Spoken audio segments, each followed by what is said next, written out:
father can say whatever he wants about his children. The children are precious to the father, even when he criticizes them. But when a stranger criticizes, not good. So when Moshe says they won't believe, but then after chastising Moshe for that, God says, actually, they're very stubborn. This week's Torah portion, Va'era, is the beginning of the saga of Moses coming down to Egypt to tell old Pharaoh to let my people go. Actually, the full sentence was, let my people go so they may serve me. Message from God. So when Moshe said to Pharaoh, let my people go, he didn't mean my people, his. He meant God's people. He's quoting God. So says God, the God of Israel, let my people go so they may serve me. So it was not really a case of arguing for freedom. It wasn't about freedom, or it was a particular kind of freedom. Freedom to serve by choice. So here they're enslaved and they're serving Pharaoh without free choice. God says, no, let them go so that they can serve me by choice. But let's look at some of the details of the story. The burning bush. Moshe is a shepherd in the town of Midian. It's his father-in-law's sheep.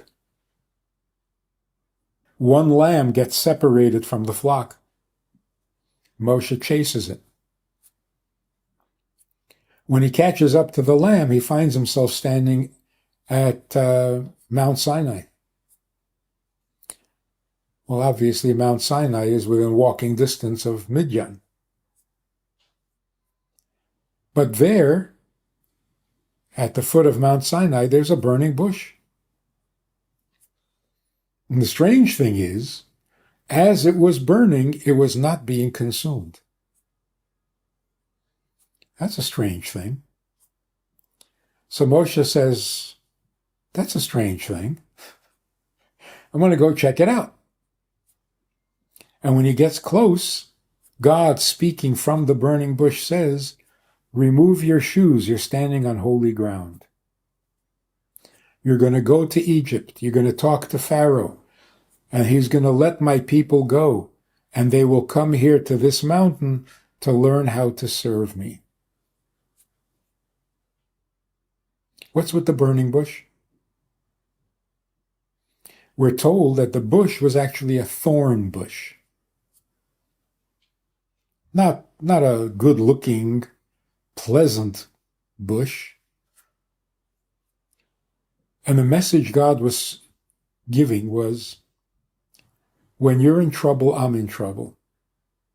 What's God speaking from a thorn bush from? Because that's how God felt. When we're suffering, he suffers. When we're uncomfortable, he's uncomfortable. When we're being torn with thorns, he feels it. So he's saying, I empathize. I'm not removed, I'm not aloof, I'm not indifferent, I'm not detached, I'm not insensitive.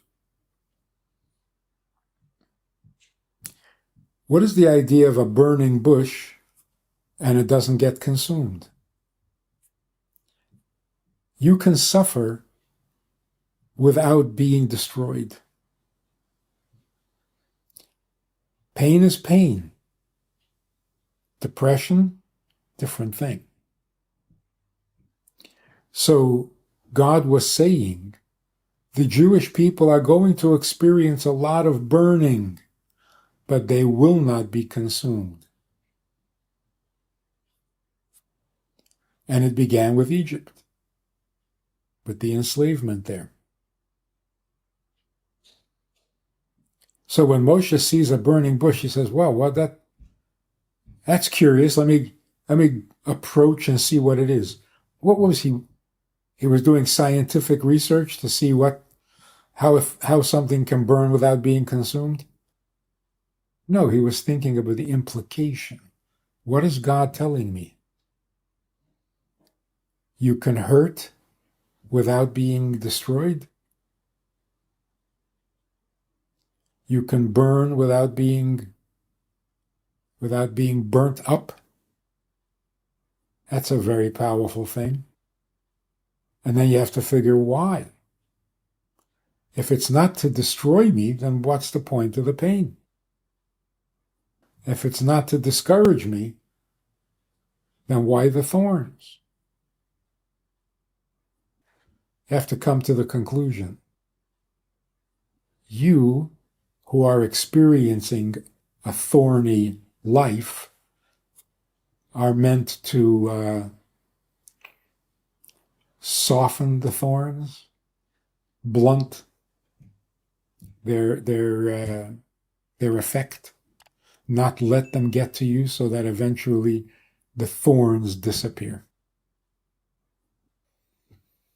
So, two things. First of all, the pain is not there to destroy you. Secondly, it's not there just to test you. It's there for you to fix. That's very empowering.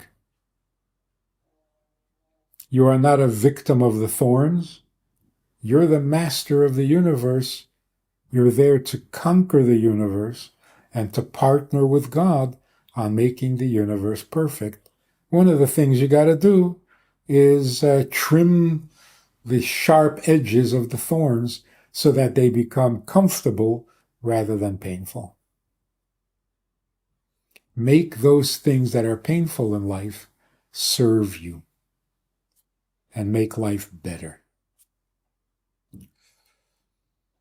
So now Moshe sees this message, and God says, "Go and tell Pharaoh." Moshe puts up an argument. I'm not a spokesman. I'm not very articulate. I've got a speech impediment. Why would Pharaoh listen to me? Why would the Jewish people listen to me? Who's going to believe me anyway? Send someone else. That's a little surprising. Does everybody have to give God a hard time?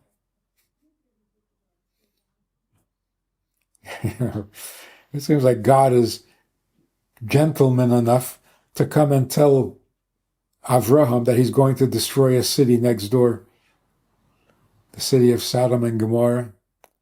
So God comes and says, I'm not going to surprise you. I'm not going to be mysterious. I'm going to tell you up front. I'm going to do.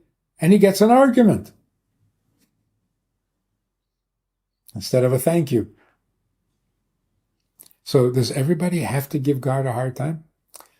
Here's the point. Moshe wasn't just being difficult.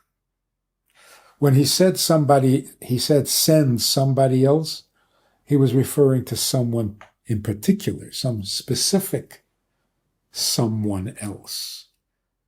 He meant Mashiach. Basically, Moshe was saying, look, I can take them out of Egypt. And then what? They'll come to the land, they'll settle down, somebody will invade the country, force them out of the country, take them into captivity. What's the point? Let's skip the whole drama and go for the final conclusion, and that is Mashiach. So if you're going to take them out of exile, take them out forever. That's Mashiach, not Moses. So Moshe says, I can start a process. I can't complete it. So why waste your time with me? Just send Mashiach. Let's get it over with, and we will all live happily ever after. And God, in effect, said, No, that's not what Mashiach is all about. Mashiach is not some guy who on his own, single-handedly is going to fix the world and you're going to stand by and watch. No. You fix the world. And yes, it'll take thousands of years. You fix the world, prepare it for Mashiach, then Mashiach will come and put the finishing touches, making it a permanent solution rather than a temporary one. A lot of messages in these little stories.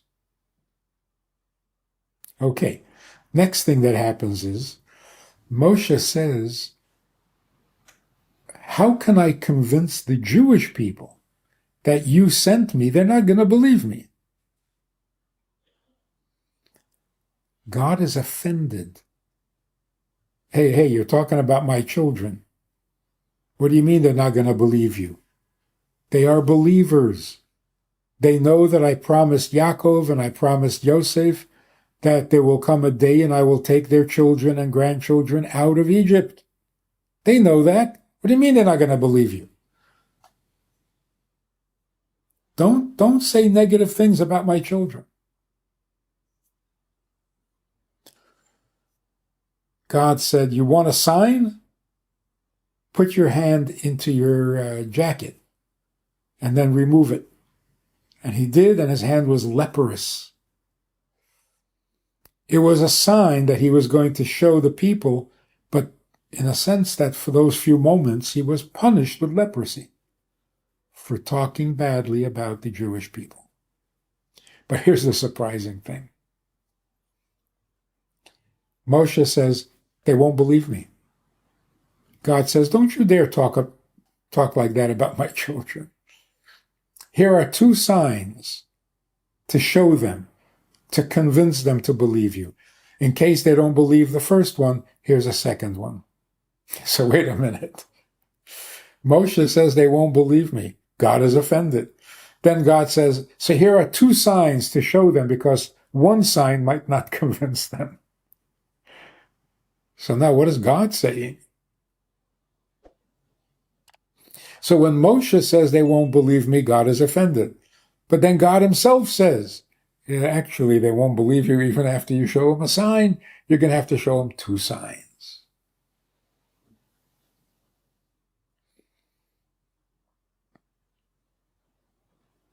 A father can say whatever he wants about his children. But when somebody else says it, no. Because when a father says it, it is wrapped in affection, in preciousness.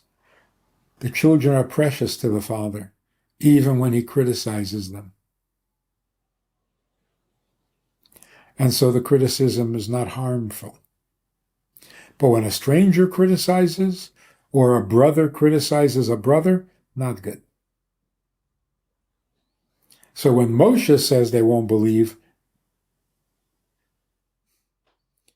but then after chastising Moshe for that, God says, actually, they're very stubborn.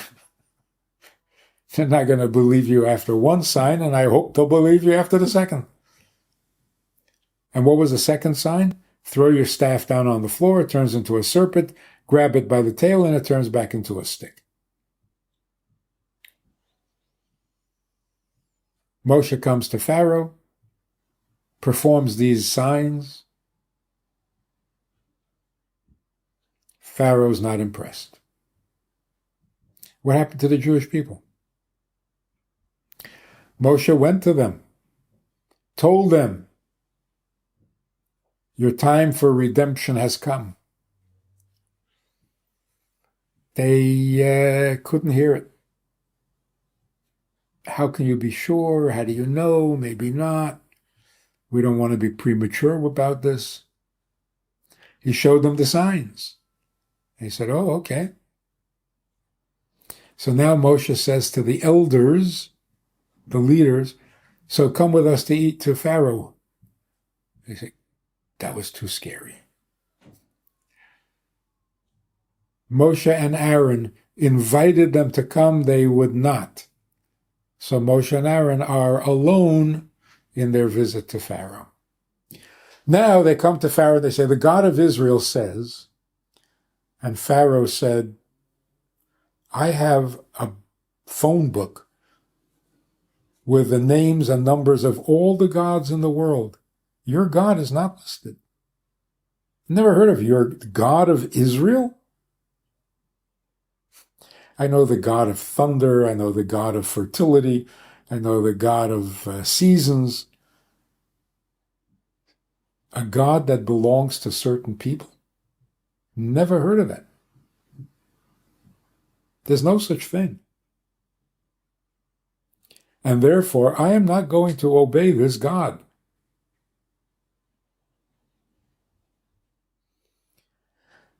Actually, a good argument, no?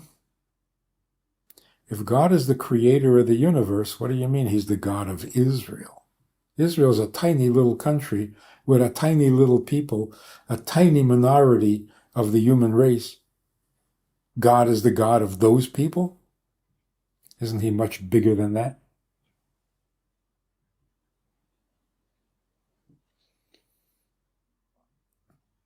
This was a new concept, not only to Pharaoh, to the whole world, maybe even to the Jewish people. Does God identify with a people, or is the whole world his creation? The answer is yes. Yes to both. He is the creator of the whole universe, and he has a personal relationship with the Jewish people. Is that unusual? Does the president of a huge country not have his own children as well? Yeah, he's everybody's president.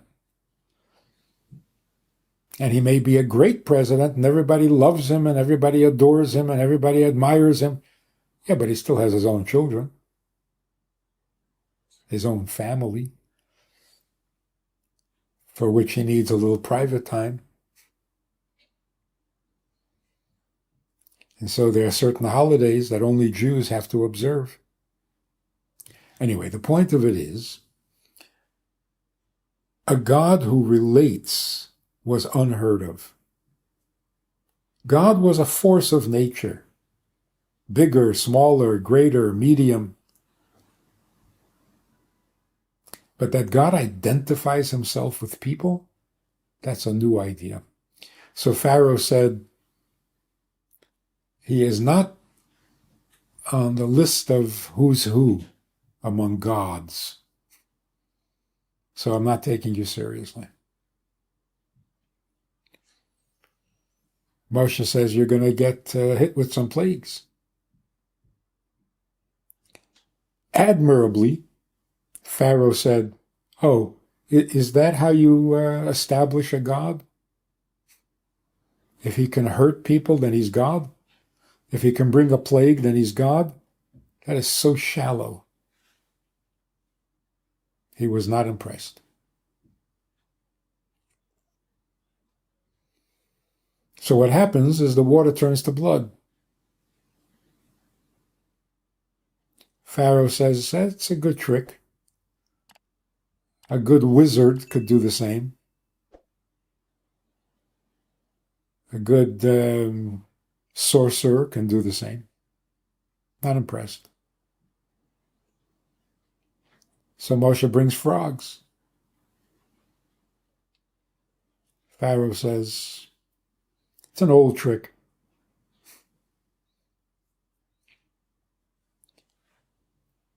Any magician worth their